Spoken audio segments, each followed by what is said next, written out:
meus amigos, minhas amigas que nos acompanham nesse belíssimo congresso de patrística promovido pelo CERN em parceria com a Unítalo.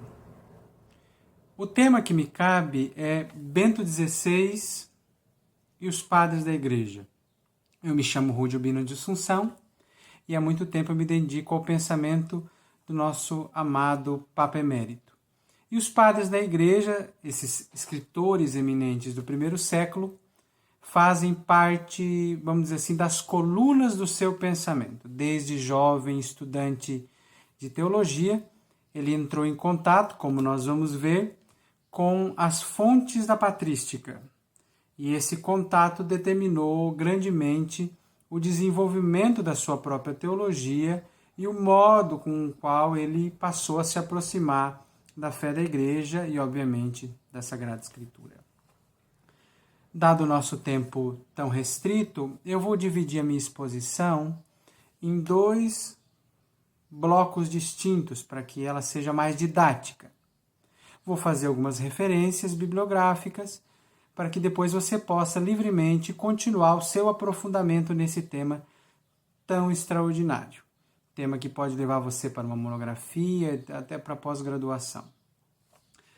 O primeiro bloco é o teólogo Ratzinger e os padres da Igreja. O segundo bloco é Bento XVI, o Papa, e os padres da Igreja. Vamos lá.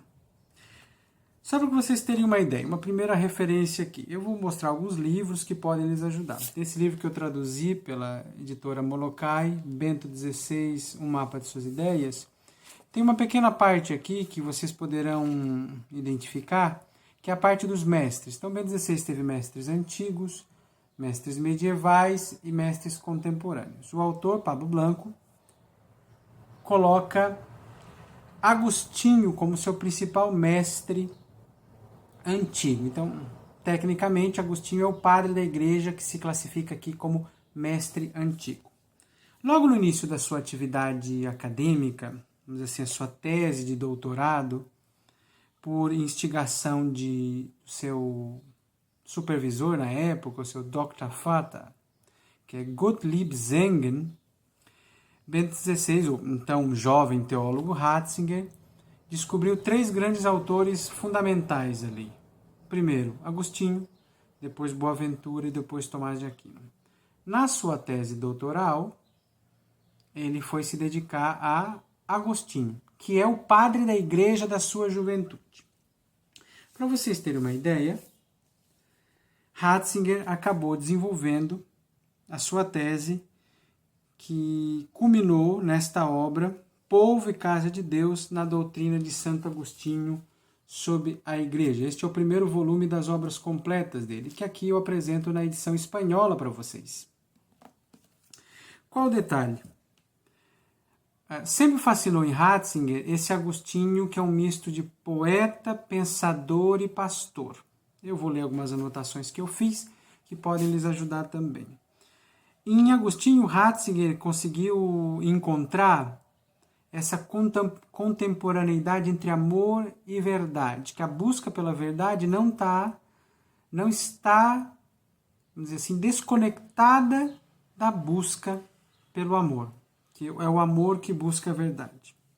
Uma outra coisa que ele vai perceber em Agostinho, também Ratzinger tem uma identificação pessoal com Agostinho, porque sobretudo lendo Confissões, ele encontra esse pensador que faz um mergulho na alma humana. Então, Ratzinger, mais tímido naturalmente, se afeiçoa a esse autor tão profundo e tão psicológico, vamos dizer assim, no sentido mais profundo do termo, que perscruta a alma humana com certa introspecção. Então, em Agostinho, ele vai encontrar essa unidade entre teologia, oração e contemplação. Ao mesmo tempo que essa introspecção, e é uma terceira característica, ela vai estar aliada a uma profunda finalidade pastoral. Não esqueçam que há muitos paralelos entre a vida de Ratzinger e a vida de Agostinho. Agostinho sabia ser, obviamente, um intelectual, um homem de grande cultura, de grande capacidade, mas boa parte da sua vida foi dar um sim, eu vou falar disso mais ao final, a essa vocação de pastor que de alguma forma subjugou a sua vocação intelectual. Ou mais do que tudo, ele teve que dobrar a sua vocação intelectual à sua vocação pastoral, no caso de Agostinho ao ministério episcopal e no caso de Bento XVI, aplicando-se a ele, a primeiro arcebispo e depois a papa. Por que Ratzinger começou a estudar o padre da igreja, vamos dizer assim, mais famoso do Ocidente, que é Agostinho? O seu orientador, o Zengen, Gottlieb Zengen, muito influenciado pelo movimento de redescoberta da natureza da igreja típica do início do século XX, ele propôs uma pesquisa sobre pensadores dos séculos III e IV sobre o conceito de povo de Deus. O próprio Ratzinger, aqui na introdução, a nova introdução que ele fez, já Bento XVI, né, esse volume das obras completas, ele disse que o Zengen estava convicto de que o conceito de povo de Deus explicaria a natureza da igreja para Agostinho.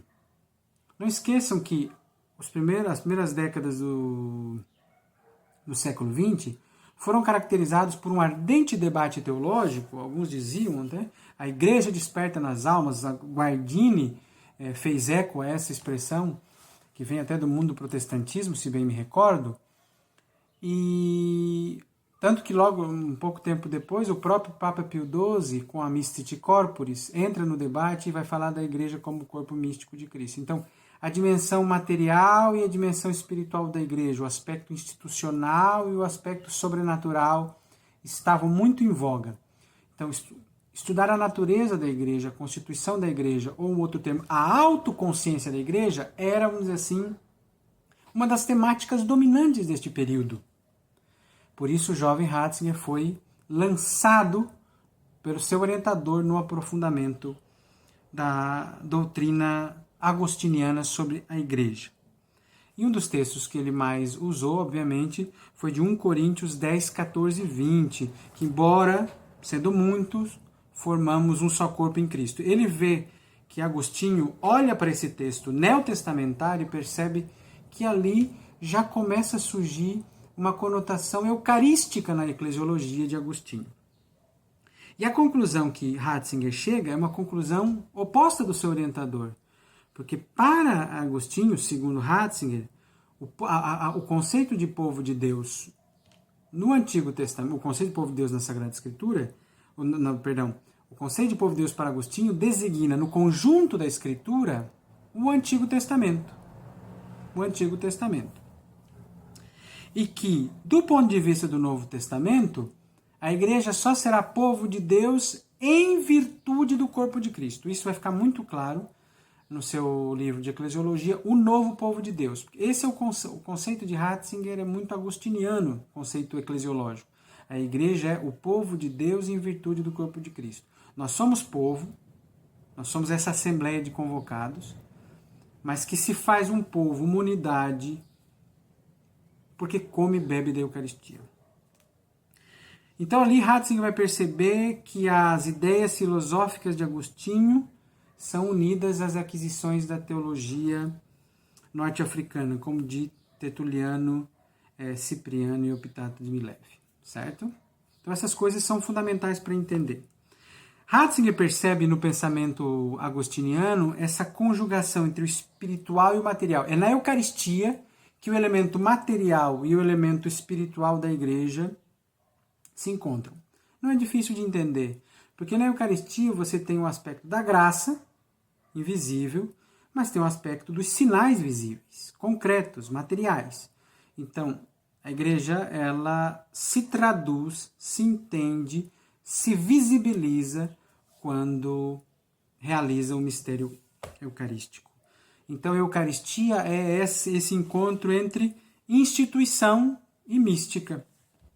Assim, Ratzinger começa, vamos dizer assim, a amadurecer a sua concepção eclesiológica. E se vocês pegam a autobiografia de Ratzinger, que essa daqui é de língua portuguesa, Lembranças da Minha Vida, ou Minha Vida na sua versão em outros idiomas, vocês vão perceber que Ratzinger vai dizer que ele teve um encontro muito importante com o ressourcement. com aquela corrente da teologia francesa, caracterizada sobretudo por Henri de Lubac, mas também por Jean Danielou, em que havia um profundo interesse em retomar os textos dos padres da Igreja, certo? Não só um interesse histórico ou filológico, mas também como fonte de teologia. Os padres como expressão de uma sã teologia, de uma teologia feita na tradição da Igreja. Ratzinger recebe como presente, ele relata aqui, chega às suas mãos, até por influência de um prefeito de disciplina, um prefeito de estudos, na verdade, da sua época, Alfred Lepple. Temos vários livros dele publicados em português, inclusive, que era um biblista. Ele ganha o livro, chega ali às mãos, Catolicismo, Aspectos Sociais do Dogma. E ali o próprio de Lubac, que, vamos dizer assim, não era um patrólogo em sentido estrito, mas que estava interessado na doutrina sobre a Igreja, ele começa a explorar as intuições cristológico-sacramentais na hora de definir o que é a Igreja. Então aí, isso era uma resposta a um tipo de eclesiologia, como eu já disse, um pouco unilateral,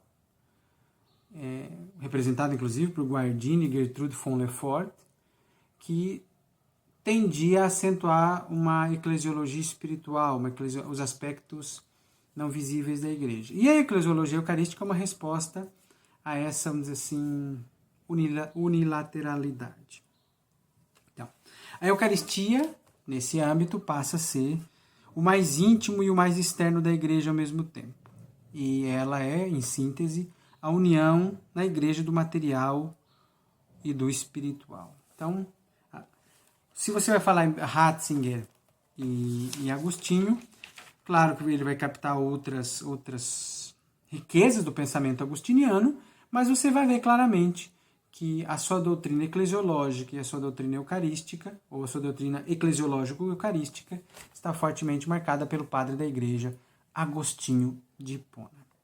O título da minha breve conferência é Bento XVI e os Padres da Igreja. Eu preciso me ater, então, ao segundo bloco que eu prometi para vocês, lembrando que essa é uma conferência muito curta e ela só quer dar pistas para que você, na sua casa, nos seus estudos particulares, nas suas paróquias, possa entender por onde caminhar. Então, eu já fiz as indicações da autobiografia do Bento XVI, onde você vai entender o caminho, um pouco do caminho do itinerário intelectual dele.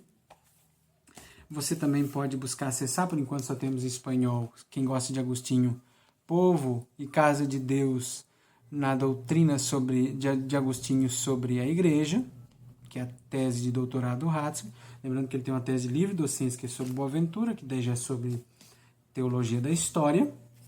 E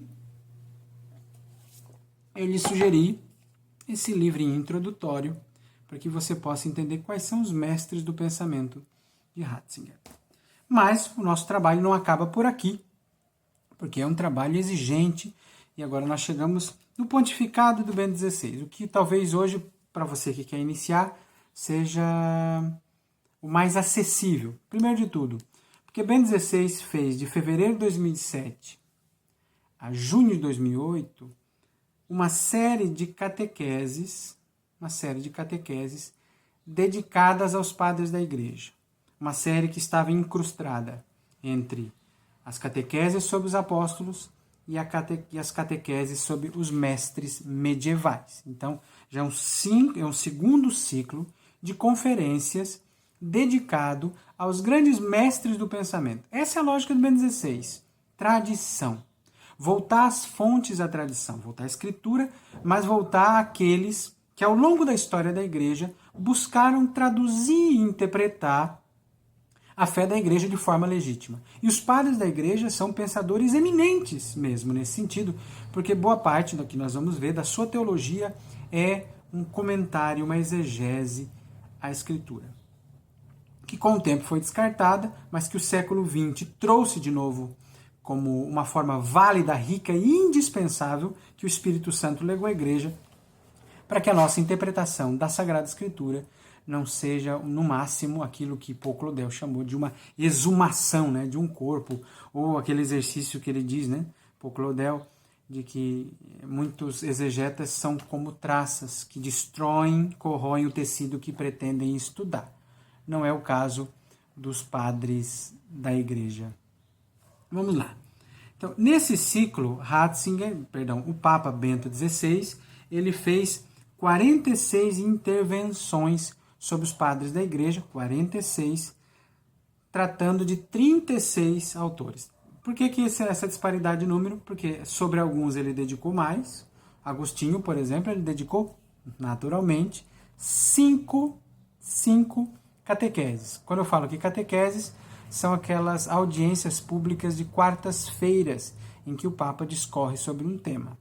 Então ele fez 46 delas dedicadas aos padres, 36 padres ao todo. E alguns deles, por exemplo, Agostinho que teve mais, 5. Alguns nós tivemos 2 catequeses, como Orígenes, Gregório de Nice, Gregório Nazianzo, Gregório Magno e São João Crisóstomo. Há também alguns em que ele dedicou uma catequese para 2 padres ou mestres aí, que é Boécio e Cassiodoro, certo? Então isso é muito importante. Lembre-se que ele vai falar até do seu próprio pensamento quando vai citar os padres da Igreja nas suas catequeses. Mas vamos falar disso daqui a pouco. Ratzinger, o Papa Ratzinger, muito cuidadoso, sabe que as discussões da área da patrologia, da patrística, não classificam todos os padres da Igreja do mesmo modo. Tanto que ele vai usar, às vezes, o termo personalidade, grande personalidade da Igreja, padre, mestre ou testemunha. Porque nós temos figuras aí que tiveram histórias muito particulares, como Tertuliano e Orígenes. Então a sua classificação não é tão simples, embora eles entram nesse enquadramento muito interessante. Você pode encontrar as catequeses sobre os padres da Igreja, obviamente, de muitas formas hoje. Todas estão disponíveis no site da Santa Sé. Comece a procurar lá a partir de fevereiro de 2007 e vai terminar em junho de 2008. A Paulus publicou um volumezinho sobre os padres da Igreja. A editora Cultrix Pensamento também tem os padres assim na capa. E temos 2 outras edições. Eu já tive todas essas, mas fui repassando, porque agora eu tenho essa coleção muito interessante que a editora Eclésia publicou, Catequeses sobre os Santos, os padres da Igreja, os mestres medievais e as santas mulheres. Então aqui você vai encontrar na primeira parte, aqui, ó, todos os padres da Igreja. Essas catequeses aqui, a Eclésia as tinha publicado de forma separada. Também a editora Molokai publicou todas as catequeses Bento XVI, são todas mesmo, em 4 volumes, e no volume 2 vocês vão poder encontrar, aqui, volume 2, essa edição de luxo, muito bonita, vocês vão poder encontrar na primeira parte dela os padres da Igreja que Bento XVI trabalhou. Ok? Os 36 padres que ele trabalhou. Vamos lá. O que eu quero falar para vocês nesse bloco mais pontifício, vamos dizer assim, com o tempo que ainda eu tenho? Eu vou falar para vocês das características da teologia dos padres que Bento XVI aponta. Eu vou mostrar para vocês alguns conteúdos do ensino patrístico que ele ressalta, certo? E, por fim, um olhar rápido sobre o ensino patrístico sobre oração que Bento XVI tão acentua. Vamos lá. Primeira coisa que você vai perceber ao ler as catequeses Bento XVI sobre os padres da Igreja é que ele está preocupado com o modo o modo pelo qual esses padres fizeram teologia. São teólogos. O Papa teólogo quer dizer assim, olha, vamos olhar para eles, vamos olhar para como um Gregório, como um Crisóstomo, como um Agostinho fez teologia, como que ele pensou Deus. Não esqueça que quando Ratzinger, como jovem, entra nessa linha de reflexão sobre os padres da Igreja, ele está respondendo também uma corrente do tempo que é aquela corrente que caracterizou o modernismo, de um acento demasiado na leitura histórica, no sentido histórico, no contexto vital. E muitos dos sentidos da Escritura, se você se atém unicamente ao método histórico, excluem a Sagrada Escritura, a tradição da Igreja, excluem, vamos dizer assim, intervenção divina por trás dos eventos relatados pela Bíblia. Você perde o sentido, por exemplo, espiritual dos textos, que não são captados, vamos dizer assim, pela mera e importante arqueologia. Então, Ressourcement, esse movimento que deu origem, por exemplo, a Sources Chrétiennes, que é a coleção de livros dos padres da Igreja, que hoje nós temos, em parte, no Brasil, aquela coleçãozinha verde, são as Sources Chrétiennes, uma parte dela publicada como uma forma de colocar à disposição uma biblioteca patrística para todos aqueles que querem estudar. Então, essa coleção verde que você tem é fruto desse movimento, do mesmo movimento que atingiu o jovem Ratzinger.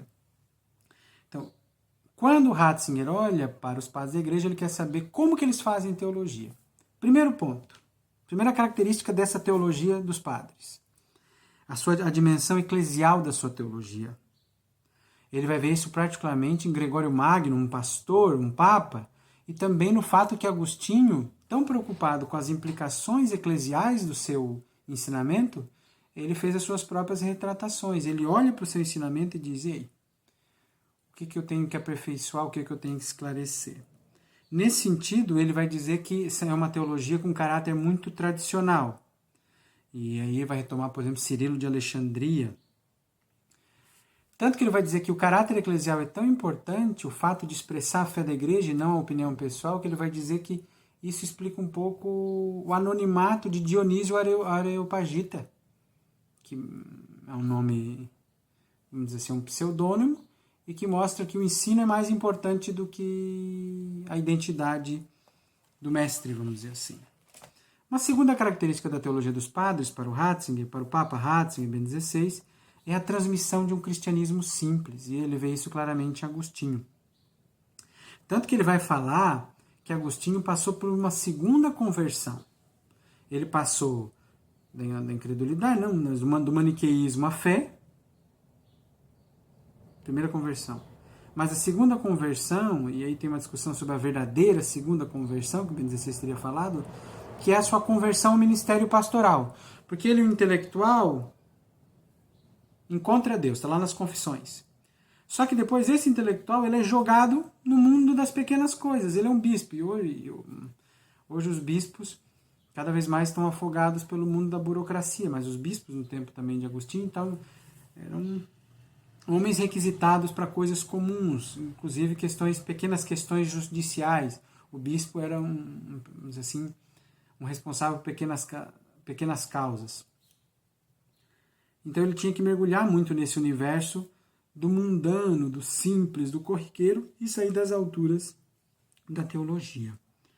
E ele vê essa humildade intelectual em Gregório Magno, por exemplo. O terceiro aspecto, que é fulcral no pensamento dos padres da Igreja, é o fundamento escriturístico da sua teologia. Isso vai ficar, obviamente, de modo mais especial percebido em Orígenes e Jerônimo, Crisóstomo, Irineu, Gregório Magno, Efrém, Agostinho, Paulino de Nola e Isidoro. Os padres da Igreja são, sobretudo, comentadores da Sagrada Escritura. Eles são exegetas. Neles não há separação entre teologia e escritura, entre teologia e exegese. Aquilo que o Vaticano II, a Dei Verbum, vai dizer que a teologia, a Sagrada Escritura e a alma da teologia foi perfeitamente encarnado pelos padres da Igreja já lá nos primeiros séculos. Isso vai ficar muito claro se você ler, por exemplo, sobre os sentidos da Sagrada Escritura. Se você pega a catequese sobre Orígenes do Bento XVI, de 25 de abril de 2007, ele vai dizer que ele se espelha, por exemplo, em Orígenes. Orígenes procura os tais sentidos da Sagrada Escritura. Ele diz: eu tento fazer isso em Jesus de Nazaré. Então, primeira coisa, se você quer uma obra de Bento XVI, durante o seu pontificado, em que ele segue os padres, procure Jesus de Nazaré. Deus Caritas Est tem inúmeras menções a diversos padres da Igreja, só para fazer uma menção e eu não esquecê-los. Lá, se você perceber, nas notas de rodapé, citações, você tem Dionísio Areopagita, Agostinho, Tertuliano, Inácio, Ambrósio, Gregório Magno. A primeira encíclica dele é carregada do ensino patrístico. Uma outra dimensão da teologia dos padres, a quarta dimensão, é a relação entre teologia e liturgia. Ele vai ver isso em Efrem e Dionísio Areopagita mais claramente. Tanto a produção poética dos padres, pensada sobretudo para o culto, para a divina liturgia, mostra que a verdadeira liturgia não pode estar desconectada do culto que nós rendemos a Deus. Do mesmo modo que a segunda característica é essa relação entre teologia e vida espiritual. Obviamente os padres não tinham uma teologia só escolástica, acadêmica. Não, ela desembocava na vida espiritual e na vida cotidiana. Por isso, a sexta característica dessa teologia dos padres é uma teologia profundamente pastoral. Sobretudo padres que se destacaram por epistolários, por escrever, por orientar. Então são padres que não fizeram teologia de gabinete, como eu hoje gosto de falar, mas eram pastores, para usar uma expressão contemporânea do Papa Francisco, que colocaram a sua erudição a serviço do povo e tinham verdadeiramente cheiro de ovelha. Agora, alguns conteúdos. Essas são notas, né? São características. Agora, conteúdos da teologia patrística, do ensino patrístico. Obviamente, eles trataram de questões, grandes questões, que depois deram origem aos concílios, como a divindade de Cristo, questões trinitárias, controvérsias cristológicas, controvérsias de antropologia e soteriologia. Nós temos muitos padres nessa linha. Veja que interessante. Mas se você vai ler hoje o pensamento de Bento XVI sobre os padres da igreja, o seu interesse eminente é o eclesiológico. Você vê Irineu e a tradição da regra da fé. Você vê falando de Eusébio de Cesareia e a sua história eclesiástica. Bento XVI está muito preocupado em mostrar a busca dos padres por comunhão. Crisóstomo, Jerônimo, Agostinho, Paulino de Nola. Então, uma teologia da comunhão, ligada sobretudo à celebração eucarística. A dimensão sacramental eucarística eclesial já está nos padres. Então, quer ler os padres da igreja segundo Bento XVI, veja que ele quer saber em que medida eles refletem, vamos dizer assim, o seu interesse eclesiológico. Sem esquecer outros temas muito importantes. Os padres estão preocupados com o tema da criação, como Gregório de Nissa e João Crisóstomo, Justino com a doutrina do Logos, Irineu, por exemplo, opondo-se ao dualismo, né, dos gnósticos, e Clemente falando do caminho espiritual do homem. Os padres também, com a sua preocupação social, já anteciparam temas da doutrina social da igreja e foram também, a seu modo, aí uma quinta característica, um quinto conteúdo, eles participaram ativamente das discussões culturais do seu tempo. Não foram homens alheios, mas homens que entraram no debate contemporâneo. E, por fim, os padres da igreja tiveram uma grande teologia espiritual, um ensino sobre oração. A doutrina espiritual dos padres segue viva porque ela junta vida espiritual, empenho teológico e prática. Não é à toa que Ratzinger sempre gostou muito e deixa isso muito claro no seu livro Jesus de Nazaré, quando diz que o tratado sobre oração, sobretudo do Pai Nosso de Orígenes, o tratado de oração de Orígenes e o tratado sobre o Pai Nosso de Cipriano foram muito importantes para a sua compreensão da oração do Senhor. Então, o último ponto que eu gostaria de ressaltar é esse.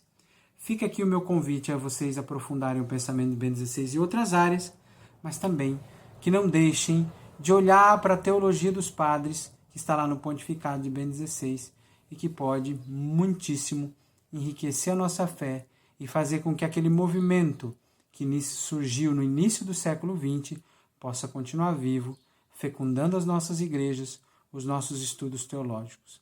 É assim que o legado de Bento XVI continua, é assim que o legado e a tradição dos padres da igreja continuam a animar e a sustentar a nossa fé em tempos de tanta tribulação.